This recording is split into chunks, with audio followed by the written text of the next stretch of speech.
पता नहीं कितनी है, और इसीलिए घर घर में लड़ाई अलग अलग हो रही है। क्यों? अलग अलग भगवान है अपने अपने, तो वही है। लेकिन नहीं, वेद कहता है कि भगवान एक है, जो मैंने भी बोला था। रामायण में भी एक चौपाई आई, और क्या आई है? परवश जीव, परवश जीव सो वैस भगवान, परवश जीव सो वैस भगवान, ईश्वर एक अरु जीव अनंता, ईश्वर अरु जीव परम सजीव सुवस भगवंता, ईश्वर एक और जीव अनंता। भगवान एक है, लेकिन ये जीव परवश है। परवश के माने कर्म करने में तो स्वतंत्र है, लेकिन फल पाने में परवश है, परतंत्र है। लोग आज अच्छे बुरे कर्म करते हैं, लेकिन भगवान का कोई डर नहीं होता, बिल्कुल नहीं होता, जबकि होना चाहिए। तुम सोचते हो कि मुझे कोई देख नहीं रहा है, लड़के लड़कियां बच्चे बड़े बूढ़े चोरी डकैती सब करने वाले, कहते मुझे तो कोई देख ही नहीं रहा है। अरे तेरे भीतर बैठा वो ही देख रहा है पहले तो। कभी सोच, क्योंकि ईशावास्य वेदम सर्वम यत्किंच जगत्याम जगत तेन तक्तेन भुंजी था मागरदा कशुद्धनम। यजुर्वेद के 40वें अध्याय का पहला मंत्र बताता है कि ईश्वर सब जगह बसा हुआ है, जगत में कण कण में व्यापक है।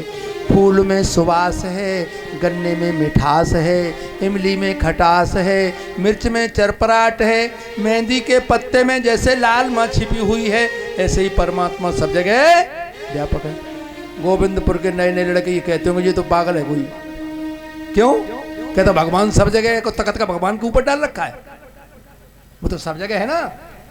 अच्छा, भोजन में भी तो है भगवान, और खाने वाले में है, और सब्जी में है। क्या भगवान को तोड़ के भगवान से लगा के भगवान ही खा गया क्या? फिर क्या मतलब है? अभी आप लोग हवन करते हो, सामग्री में भगवान है कि नहीं? और समिधाओं में और घी में ओम स्वाहा, तो भगवान को जला दिया, तो सब जगह है ना। फिर मतलब क्या है? भगवान की सर्वव्यापकता का वहां अर्थ है कि उसकी सत्ता सभी में समाई हुई है, उसके इच्छा के बगैर एक पत्ता भी हिल नहीं सकता। ये भगवान की सर्वव्यापकता है। अरे सर्वव्यापकता ना होती तो देखो ना, मैं कैसे गोविंदपुर में आ जाता अचानक ही। कल प्रकाश जी ने फोन किया, मैं अपने आश्रम पर था, परसों वापस आया कथा से, कि गुरुजी आप कहाँ हैं? मैंने मैं आश्रम पर हूँ। कि गुरुजी मैं कथा कह रहा हूँ कि गुरुपूर्णों को 3 तारीख थी, उनकी 2 तारीख को खत्म हो, वो शुरुआत हो गई। मैं कहूँ न निहाल आए न प्रकाश आए, ये कोई लड़के आई नहीं गुरुपूर्णिमा को है। तब तक निहाल जी ने फोन किया, गुरुजी में हम लोग इसलिए नहीं आ पा रहे हैं कि हम कथा में हैं। हमने कहा हो कि गोविंदपुर में है, हमने तब तो बने रहो। अरे बड़ी मुश्किल से गोविंद का घर मिलता है ना, और यहाँ तो गोविंद का गांव ही है, तो हमने तब कोई चिंता की बात है ही नहीं। आप गोविंदपुर में हो तो मुझे कोई चिंता नहीं है, कहीं दूसरी जगह होते तब तो मैं जोर देता। आप समझो, बड़ी मुश्किल से गोविंदपुर मिलता है, बड़ी मुश्किल से रामनगरी मिलती है। हम लोग तो भटक रहे हैं, इसी के लिए तो भटक रहे हैं, कहीं रामनगरी मिल जाए, कहीं गोविंदपुर मिल जाए। लेकिन तुम्हें अपने आप मिल गया तो मैंने अब तुम्हें आने की जरूरत नहीं है। चलो कोई बात नहीं, तो मैं बता रहा था सर्वत्र व्यापक है, तो कर्म करने में स्वतंत्र और फल पाने में परतंत्र। आप ये मत समझ बैठना मेरी पृथ्वी से सूर्य 13.5 लाख गुना बड़ा। कितना बड़ा है? 13.5 लाख गुना बड़ा। मेरी जैसी पृथ्वी इस सूरज में कितनी समाहित हो जाएंगी? 13.5 लाख। जब भगवान उसे बनाने गया होगा तो कितना बड़ा हुआ होगा, कितने बड़े हथियार बनाया होगा, और कहाँ पे खड़ा हुआ होगा, और कैसे बना के तैयार किया होगा। और वही भगवान जब चींटी को बनाने आया होगा तो कितना छोटा हुआ होगा, कितने छोटे हथियार लाया होगा, और कैसे बना के तैयार किया होगा। और वही भगवान माँ के उदर के अंदर जब बालक की रचना करने गया होगा तो कितना छोटा हुआ होगा। न सुई, न धागा, न न्याई, न सड़सी, न कैंची, न हथौड़ा, और कैसा मानो फाउंडेशन बना दिया, कहीं से उमेटो कहीं से तोड़ो, हाथ कहीं सीधा करता, रोटी खा लेते नहीं खा पाते ना। तो भगवान की महिमा तो देखो। तब तक इधर से ये क्या है, जी भागवत में दे रहे हैं क्या? अच्छा अच्छा अच्छा, वही तो बता रहा हूँ। 500 रुपये राजपाल सिंह जी नंगला स्वेटा भंडारे में, 500 रुपये साहब सिंह जी नंगला स्वेटा भंडारे में, 500 रुपये राकेश कुमार गोविंदपुर भंडारे में और 100 रुपये शास्त्री जी को। बहुत बहुत धन्यवाद है इन सब लोगों को जो दक्षिणा प्रदान की है।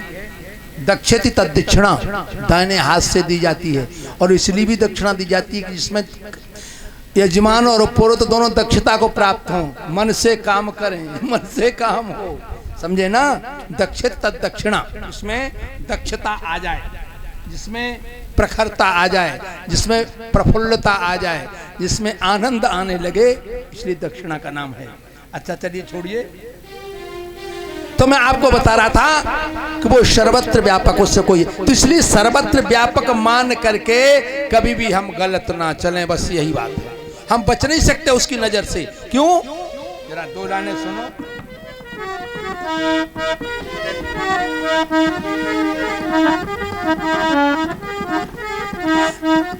कर्ण कर्ण में बसा प्रभु देख रहा, कर्ण कर्ण में बसा प्रभु देख रहा, चाहे पुण्य करो चाहे पाप करो, प्रभु देख रहा, चाहे पुण्य करो चाहे पाप करो,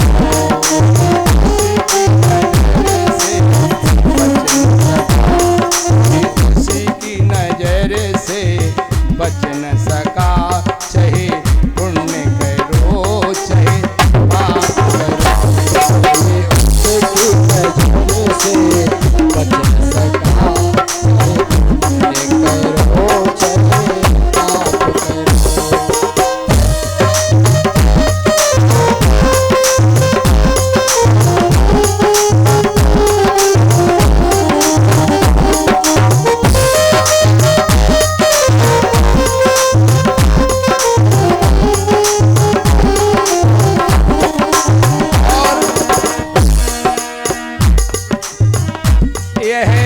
जगत रचाया है ईश्वर ने,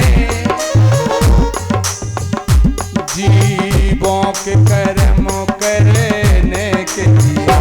यह जगत रचाया है ईश्वर ने, जीवों के कर्मों करने के लिए। कुछ नए कर्मों करने के लिए, पिछले जो किए भरने के लिए। कुछ नए कर्मों करने के लिए, पिछले जो किए भरने के लिए।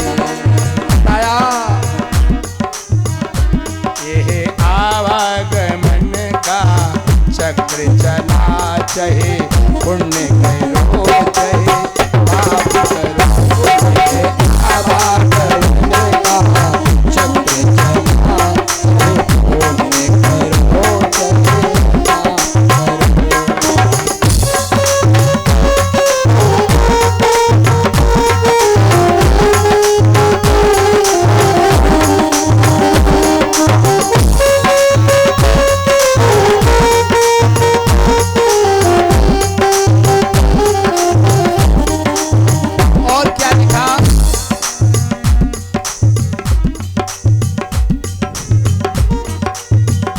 सब पुण्य का फल तो चाहते हैं, पर पुण्य कर्म नहीं करते। सब पुण्य का फल तो चाहते हैं, पर पुण्य कर्म नहीं करते।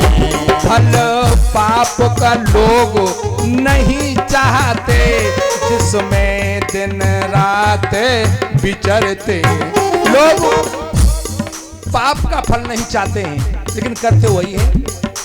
पुण्य का फल तो मिल जाए, लेकिन पुण्य करना नहीं चाहते। फल पाप का लोग नहीं चाहते, इसमें दिन रात विचरते हैं।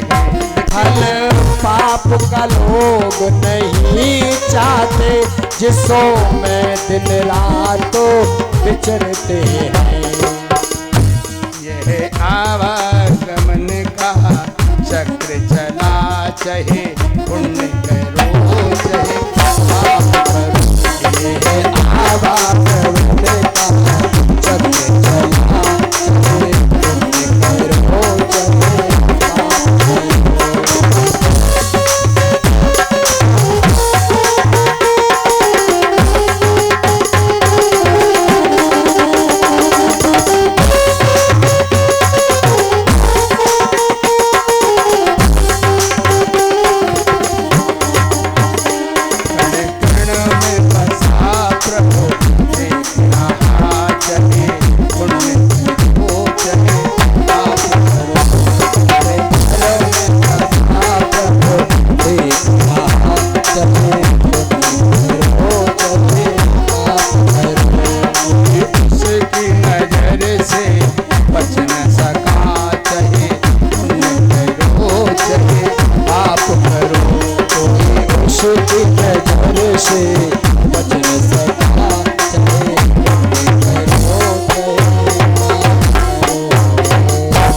वैसे तो मेरे गीत और मेरी बातें जरा अटपटी सी लगती हैं, मैं लिखता ही हूँ ऐसा, कलम जब चलती है तो उसी तरीके से लिखता हूँ। गीत तो लंबा है लेकिन दो बातें कि परमात्मा की नज़र से कोई बच नहीं सकता किसी प्रकार से। तुम्हारे